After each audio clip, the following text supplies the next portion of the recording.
So, let's see if I'm doing this right. Yeah. On this night in 1938, the night of November 9th, a great and a terrible silence was broken across Germany. It was the sound of shattering glass and the sound of lives breaking.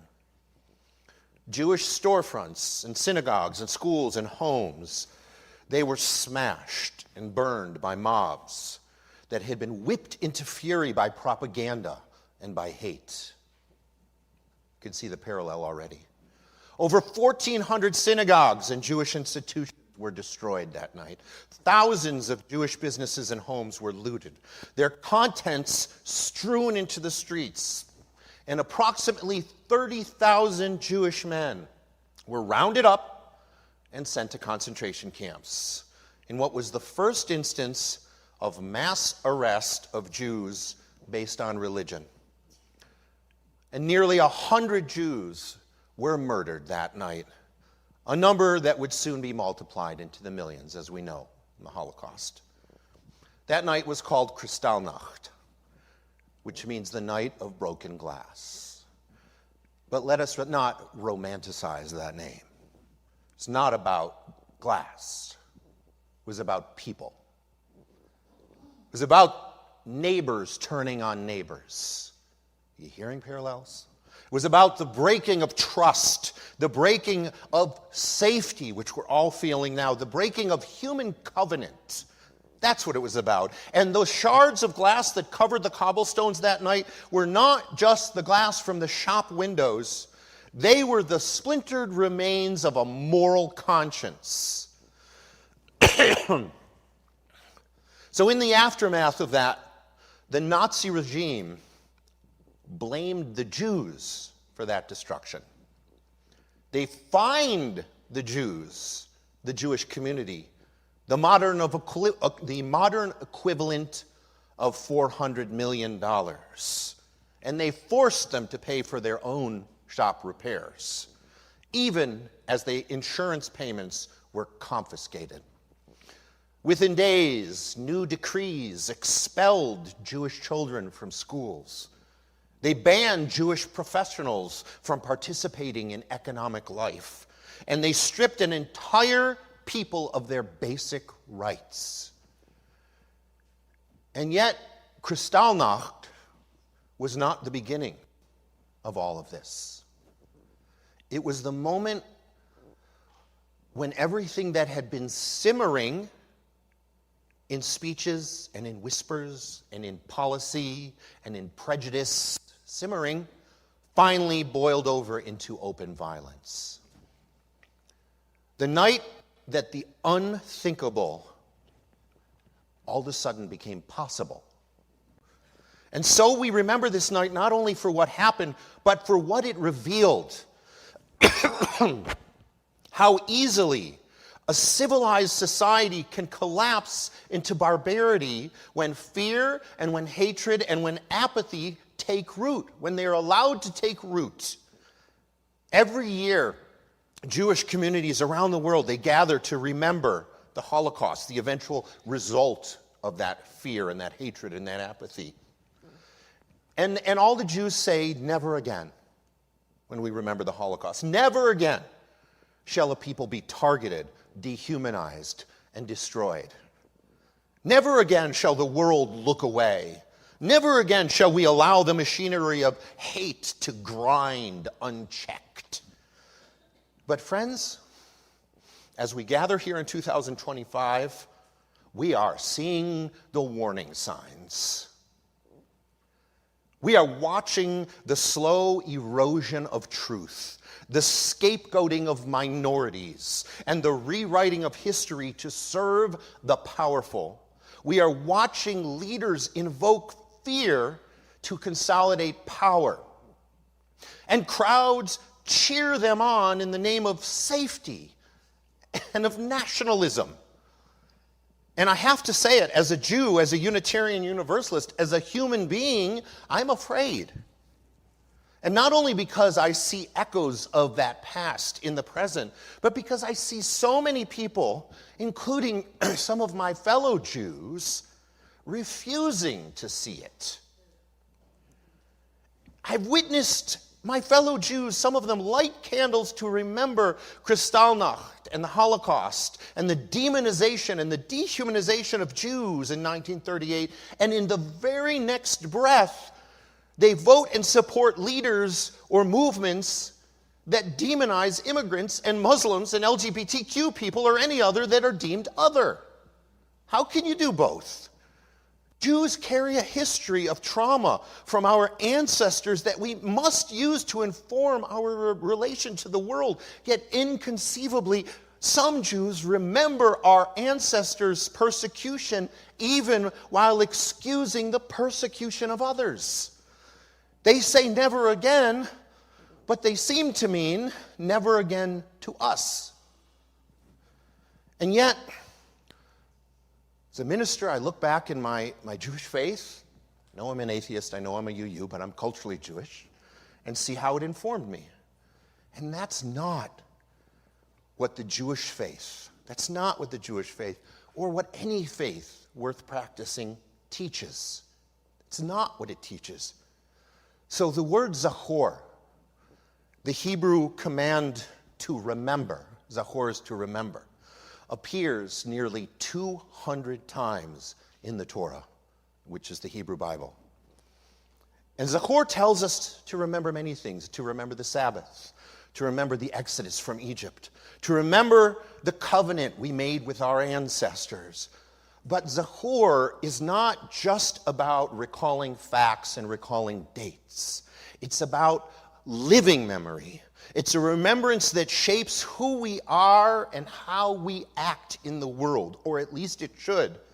Rabbi Heath Wattenmaker describes zachor in this way, as a directive to remember a collective history as if you experienced it yourself.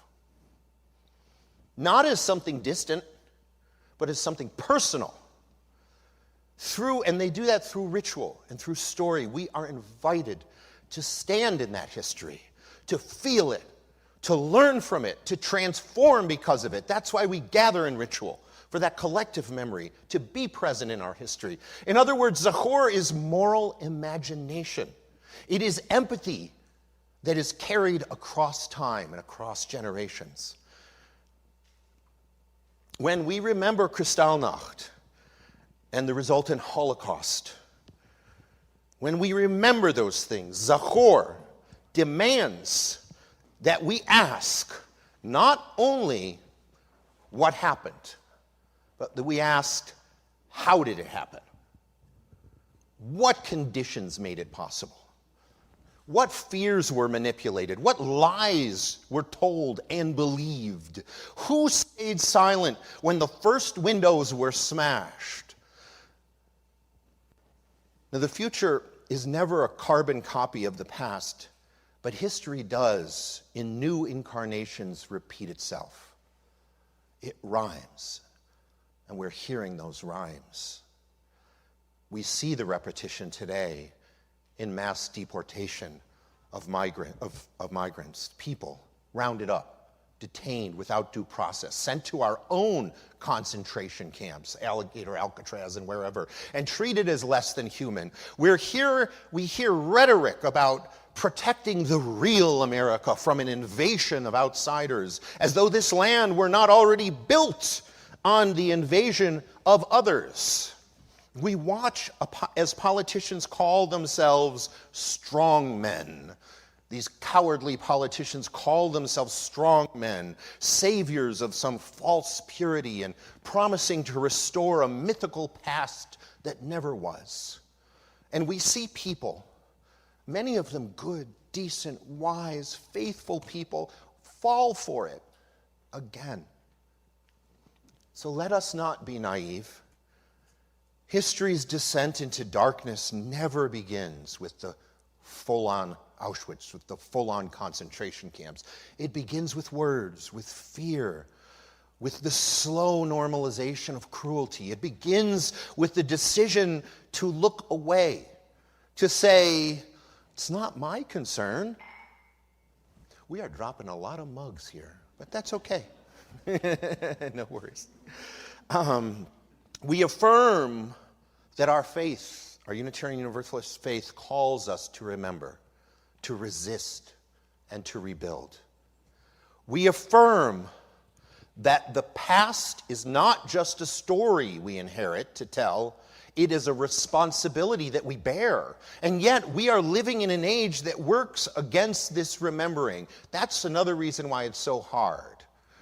Because we live in an age, we live in a culture of noise, of clickbait headlines, of memes, of short videos, and endless feeds designed not to inform but to provoke.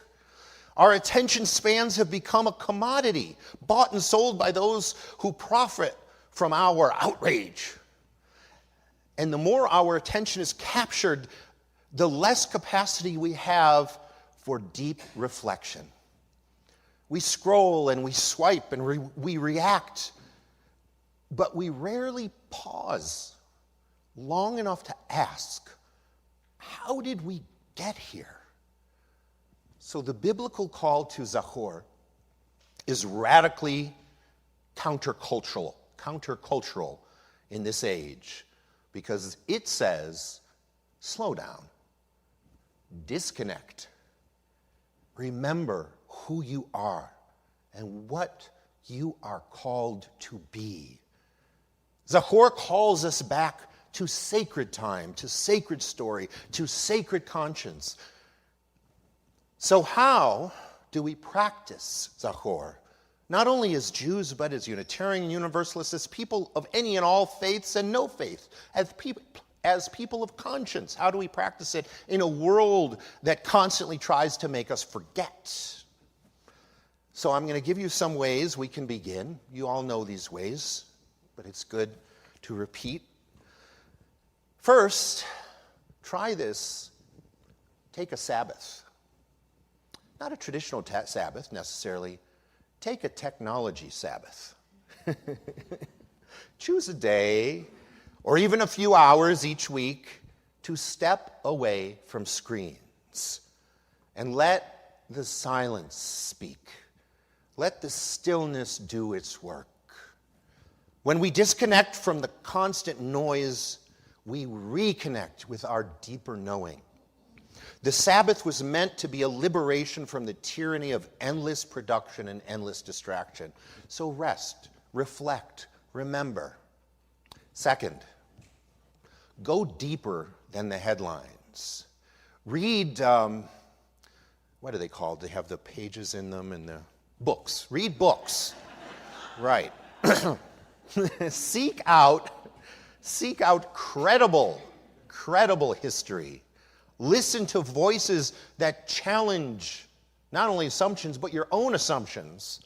If a meme or a story evokes outrage, pause. Check it before you share it. Ask, is this true, or is someone trying to use my fear to manipulate me? As Rabbi Abraham Joshua Heschel wrote, quote, in a free society, some are guilty, but all are responsible. We are responsible for what we choose to amplify. And third, learn another people's story. If Kristallnacht is part of my story, what is yours? What histories of pain and resilience do you carry? Talk about them and ask others about theirs. Whose suffering do you feel called to learn about, to witness, to honor? Remember that our liberation is bound up together. To remember the Holocaust, but forget the genocide of indigenous people, or the Middle Passage, or the internment of Japanese Americans, or any number of these, is to practice selective memory, and that is not Zachor. True remembrance is expansive. It opens the heart. And fourth, share what you learn. Tell the stories to your children, to your friends, to your community. Bring them into your rituals, into your art, into your daily life. The memory of injustice fades fastest when it becomes private. Make it public. Speak it aloud if you dare. And take care of yourselves when you do. Do it safely. Take the risks that you are comfortable taking.